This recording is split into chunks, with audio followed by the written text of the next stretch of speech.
What up, peeps? It's your boy, the Penguin, and I'm sitting next to my boy, the Walt.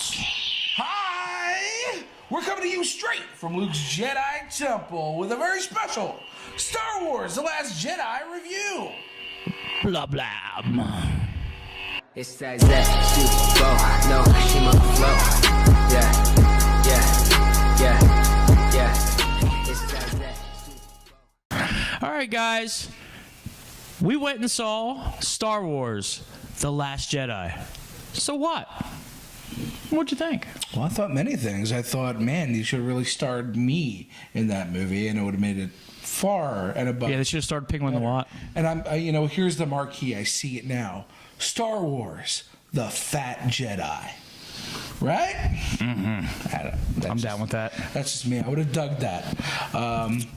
So quick overview before we get deep into this shit, as you like to say. Right up to shit. Overall experience, good, bad, mediocre. What's up? Well, are you trying to give me a review right now, or what? No, not a review. Just what's your review? Good movie, bad movie, and we'll get into the. We're gonna actually dive into this. It wasn't. I'll tell you right now. It wasn't what I expected to be. Perfect. You know, it wasn't what I expected to be. When I walked in, hyped up like you were, just not as hype, but I just wasn't. I was expecting it to be like awesome, like super, like this is the best movie of the year. Awesome. Okay. And I walked out of there, sir, like, okay. What's the next movie we're gonna go see? So you go into this movie. We're coming hot off of Thor Ragnarok and Justice League, and we're going in like, man, we can't wait to do this review. This is got to be like a Spinal Tap, turning it up to 11, and then, not so much. Not saying that this movie is bad, but I am telling you, in my opinion, which please formulate your own opinions, it wasn't great, and here's why. One, for me, a good amount of this movie felt like it wasn't Star Wars. It felt like it was Star Wars a version of Ocean's 11. I'm going to take a look at that. Right? Basically, this movie was Ocean's 11. It was a heist movie for like a good amount of the movie. So I'm just sitting there like, what's going on here? So there was that was just kind of like, this isn't Star Wars. There was the Casino City. How do you feel about the Casino City? It looked pretty. Fair enough. It looked nice. It looked very pretty. In general, I didn't like it. I felt like it wasn't necessary. I did think that the horse track thing, I thought those animals were actually super cute. Here was a perfect point. This isn't actually a spoiler, so don't worry. Here was a perfect point, I thought. Because they were looking for a code breaker, right? Yes. So they were looking for a guy who could break safes or codes. And they go to this casino to find him. And, man, you're just sitting there thinking, is it going to be Lando? Is it going to be Lando Calrissian? It wasn't. Sorry. But it wasn't. And so I don't know, I felt a little gypped there. There was enough payoff. The cool thing about this island is that it was owned by the rich, the elite, that were war profiteers that supplied weapons to both the First Order and the Rebellion. So draw your parallels to the world we live in today. So some artful stuff there. So what else, man? What else are you thinking? How did you feel going into this movie? What questions did you want answered? Who was Rey? Who was Rey's parents? I wanted more in depth of Rey, to be honest. Yeah. I wanted more in depth of Kylo. I wanted more in depth of who is Snoke? Where do Snoke's powers come from? Guess what? Spoiler. 5, 4, 3, that's a 2. 2, 1. Either you're going to find out and you're going to be disappointed in the answer, or you're not going to find out at all. So, I don't know. What did you feel? Did you feel gypped? From Snoke? No, from just your answers not being answered, or the answers being lackluster. Nothing was answered, to be honest. Well, I wanted to know more about, even like, because even in The Force Awakens, they're like, oh, there's like this new type of order, and how did it become that? Like, not still those questions have not been answered and even in this movie. Right. Like, I want to know more about that altogether. I want to know about that. I want to know about. Oh, all right, Snoke. Who's Snoke? Fair enough. Actually, like Who's Snoke? After the movie, You know? I was talking with my friend Nick, and one of the things he said to me was, according to Snoke, and it even works with your wanting to know more about the First Order and how it became, when you were creating canon like that, you need origin. Yeah. You need that background information, and we didn't get it. Yeah. We're just like, all right, this is happening, but who the hell are these people? Where do they come from? Like, what is their deal? Will we find out in the next movie? I understand I don't have faith in that. They did progress the movie. It's just that there was no, and this is what I thought about when I watched The Force Awakens. I was like, are they going to do like something that ties all of it together? Like, we need something that ties it all together that just says, okay, that's awesome. Now I get both these movies. Well, the deal with Star Wars is that A New Hope, just like The Phantom Menace and A Force Awakens, all three of those movies parallel each other. Just like this somewhat parallels Strikes Back and the Clone Wars. It's they follow a certain theme, and this one just felt off. Yeah. It did. My thing is here's the thing about the Star Wars stuff, man. Should we always follow this type of format? Should it be like this? Should you just have, instead of trying to bank off the other ones, bank off the old, bank off the prequels, shouldn't we maybe just try to just do story and just try to get a good story here? Instead of like, oh my gosh, let's just take this franchise and just milk it for all it's worth. Or can we just do, this is cool, we know you guys love this stuff, let's give you a good story. Let's keep going with the good story and maybe keep the same format that we had, but then remix it a little bit. You know what I'm saying? That's kind of what they did. I feel like they didn't do that. I feel like they remixed it a little too much. And I have to bank off you here, sir. I have to bank off you that you said, it feels like, this movie has me so conflicted. Like, it just feels like you could predict everything that they could do in that movie. Like, every freaking scene in this movie was very predictable. Watching this movie, you could predict it. You could predict going into everything. Everything. This movie, every detail. This movie is not the movie you thought you were going to see. No. Okay, you thought you were going to see, according to the trailers, complete mislead. You're like, okay, am I going to see Rey? Is she going to turn to the dark side? Is Rey or is Kylo going to come to the good? Are they both going to be bad? What's going to happen? None of that crap happens, except for porgs. Porgs happen, people. I hate it. I hate the porgs. I thought they were cute. Okay. But if I was Chewie, though, I would eat one.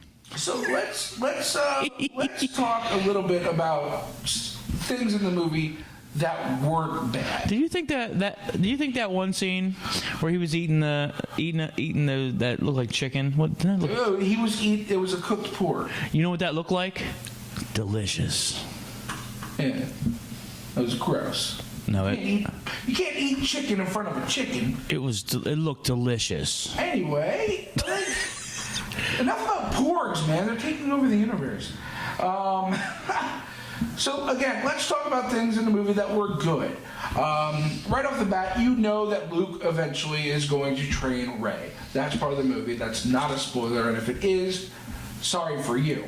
The cool thing about that is that Luke was such a Yoda type of trainer. Like, he was kind of funny, but also really wise. He was also still, as wise as he was also still learning, which is kind of cool. Yeah. My favorite scene, again, speaking to the fact that you thought Rey might have gone to the dark side, there was that scene where Luke has her close her eyes. Yes. And the rock scene? You talking about the rock scene? Yeah. He's like, what do you see? She's like, I see the light. I see the dark. I see the balance. And there's something beneath this island. And it's dark. And she's like really trying to get into this. And Luke's like, no, don't go in there. Don't. Bray, fight it. You was my brother, Anakin. Anakin, you were my brother. I loved you. Aw, little Hayden Christensen, so cute. Wait, what? Did I just say that? So some of the cool little Easter eggs that you caught was Luke's TIE fighter. Where was that? Which is a parallel to the Dagobah system. It was in the water. Which is a parallel to the Yoda stuff. Yeah. It's all the Yoda stuff. When Yoda was training him and had to get out of the swamp. So that was pretty cool. I liked that. Some of the Easter eggs in this movie were such a sweet payoff. Basically, the theme of this movie was to find balance in the forest. Well, no, there was two struggles. Yeah. Well, actually, there was more like three struggles, to be honest. It was the resistance up against, or the rebels. I'm sorry, the rebels up against the First Order, and then there was what's the black guy's name again? Black guy, Finn. There was his sort of timeline. You know, him trying to find love, and then it was. Find love. This is my problem. It was weird. Where did this love story come between him and the Asian? There's like a side love. Where did that go? No, because there's like a side love story the involved. whole movie, they're having this team up, right?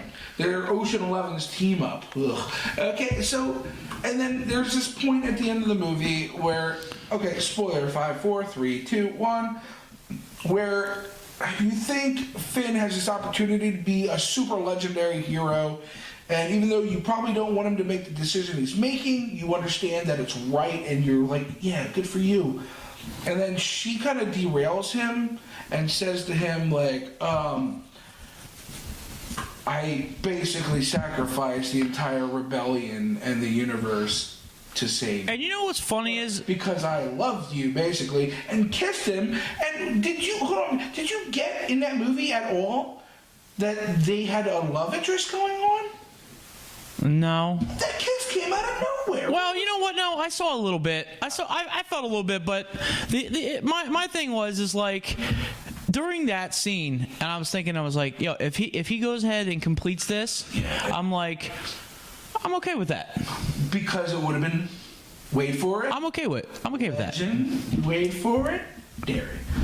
I'm okay with that. That's exactly what I felt to myself. I was like, I'm okay with that. Yeah. And I wasn't like, I'm going to be a little sad because, it's just like a character, but I'm like, oh, I'm okay with that. No, yeah. You know what I'm saying?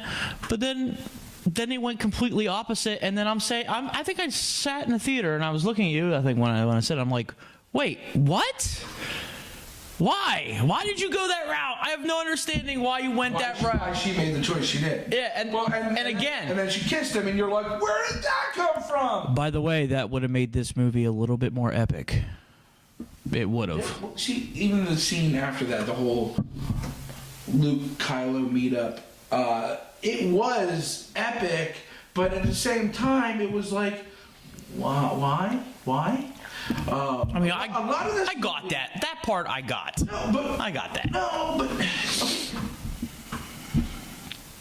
going into this movie, we had questions, we wanted answers, and then leaving this movie, the only question on my mind was, why? Yeah. Why did you do that? Why did this? Why this? Why that? I mean, there's so many reasons why this movie could be more epic and more awesome than it really is. Like the whole thing with the whole Codebreaker dude. That could have been Lando. I'm just saying. I was like, Benicio del Toro. I mean, no offense. It wasn't anything special for me. Yeah. And okay. I think I liked him more as the collector than I did in this movie. Right. So a little spoiler with that, and let's imagine if that was Lando. So Lando. It would be great. It would be great. To parallel Empire Strikes Back. Old Lando helps these kids out. They get on the ship, right? Lando sells them out, just like he did in Empire Strikes Back. Yeah. Freaking beautiful payoff there, and they didn't go for it. It would have been sweet perfection. So that's and again, that's what would have made this movie. It could have gave you that Han Solo effect that they had in the last movie, and that was cool about the last movie because you had that Han Solo effect there, and you're like, oh my God, it's Han Solo, that's awesome. You would have went, oh my God, that's Lando, that's awesome. right. You know? Yeah. Now I want to get to the topic you brought up. How do you feel about Kylo being our big bad? I'm very strong about this one. I think he's a bitch. I really do. I am not little. I am not. To be more appropriate with that. No. I feel like he's got that teenage angst. No, here in the first one, I thought he was a bitch in the first one, this movie was my way. This movie was there for me to change my mind about Kylo Ren, and it didn't. I don't think it still didn't change my mind about him. I think he's still a bitch. I think he's not the villain that we need, to be honest. Be honest, I really think he should just keep the mask on. I think I said that to you today. He should just keep that mask on, and he would make him look way more cooler than put all the guns on him. Come on, man. Like you sounded like a bitch right there. Well, Vader would have never said that. I'm telling you, Vader would have been like, here's what I get. Point the guns on like him. A bitch because he basically is still like a teenager who's searching for himself, and he's just like. Spoiler, he feels like Luke betrayed him. Like, I get his purpose. I get why he behaves that way. He is a spoiled teenager, and you took his candy. But I also get what he did in the movie and his what he wanted. I don't know. Especially when it came to Supreme Leader Snoke. His motive makes sense, but for him to be the big bad going into the next movie, I don't think he carries enough villainy for me. Just give me Darth Jar Jar Binks. That's all I want. Hashtag Darth Jar Jar. Darth Jar Jar. Just give me Darth Jar Jar. That's all I need. Does that show you the path to the darker side? All right, sir. How would you rate this movie? Obviously out of 10. Ha-ha! Nice. Huh? So, I'm going to go ahead and rate this with, I liked the beautiful imagery. I liked, not much else. Now, there are some characters I really liked. There are some characters I really hated. I really was upset that a lot of my questions going in were not answered, and if they were answered, I was like, well, that's lackluster as F. And then leaving it, I had more of a question of why? Why did this happen? Why did that person do that? Why did this happen to that person? And then just WTF in general. So I'm going to go ahead and denote this 3 points and give you a firm 7. That does not mean this is a bad movie. This means it's a good movie. It is not a great movie. It is generally okay. How about you? I'm going to say the same bullet points because I agree with the same bullet points. Right. And I'm going to agree with the same rating of a 7 because, like I said, it's not a epic movie, but it is a okay movie for me. It is okay. It's a good movie. It's okay, Yeah. but it's not the best, you know. So Maybe on an episode of Imagine That, we'll tell you how we would have made the movie. yeah, there you go. Get to Imagine That coming soon to the Wicked Turtle Network. delve into the mind of the what. So for them to see that content, what do they got to do? Well, ladies and gentlemen, you have to like, share, follow, and see first for all things Wicked.